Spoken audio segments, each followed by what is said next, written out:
Chapter 31. Captain Moroni defeats Zerahemnah.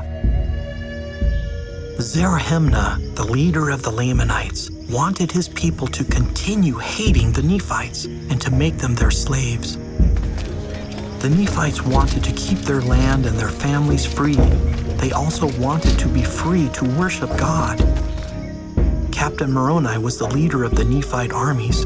When the Lamanites came to fight, Moroni and his armies met them in the land of Jershon. Captain Moroni had prepared his army with weapons, shields, armor, and thick clothing. The Lamanites had a larger army, but were scared when they saw the Nephites' armor. The Lamanites were wearing very little clothing. The Lamanite army did not dare fight Captain Moroni's army. The Lamanites ran into the wilderness and decided to attack a different Nephite city. Moroni sent spies to watch the Lamanites. He also asked Alma to pray to the Lord for help. The Lord told Alma where the Lamanites would attack. When Moroni received Alma's message, he left some soldiers to guard Jershon and marched the rest of them to meet the Lamanites. Captain Moroni's soldiers hid on both sides of the river Sidon, waiting to trap the Lamanite army. A battle began, and the Lamanites tried to escape by crossing the river, but more Nephites were waiting for them on the other side. Fighting harder than they ever had before, Zerahemnah and his army killed many Nephites. The Nephites cried to the Lord for help. The Lord strengthened the Nephite army. The army surrounded the Lamanites, and Moroni ordered the fighting to stop. Moroni told Zerahemnah that the Nephites did not want to kill the Lamanites or make them their slaves.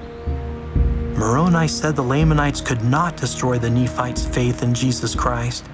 He said God would continue to help the Nephites fight as long as they were faithful. Moroni ordered Zerahemnah to give up his weapons. The Lamanites would not be killed if they promised never to fight the Nephites again. Zerahemnah gave Moroni his weapons, but would not promise not to fight. Moroni handed the weapons back so the Lamanites could defend themselves. Zerahemnah rushed at Moroni to kill him, but a Nephite soldier hit and broke Zerahemnah's sword. Then the soldier cut off Zerahemnah's scalp, put it on the tip of his sword, and raised it into the air. The Lamanites would fall as the scalp had fallen, he told them, unless they gave up their weapons and promised never to fight again. Many Lamanites placed their weapons at Moroni's feet and promised not to fight. They were allowed to go free. Furious, Zerahemnah stirred up the rest of his soldiers to fight. Moroni's soldiers killed many of them. When Zerahemnah saw that he and all his men would be killed, he begged Moroni to spare them. He promised never to fight the Nephites again. Moroni stopped the fighting and took the Lamanites' weapons. After they promised not to fight, the Lamanites left.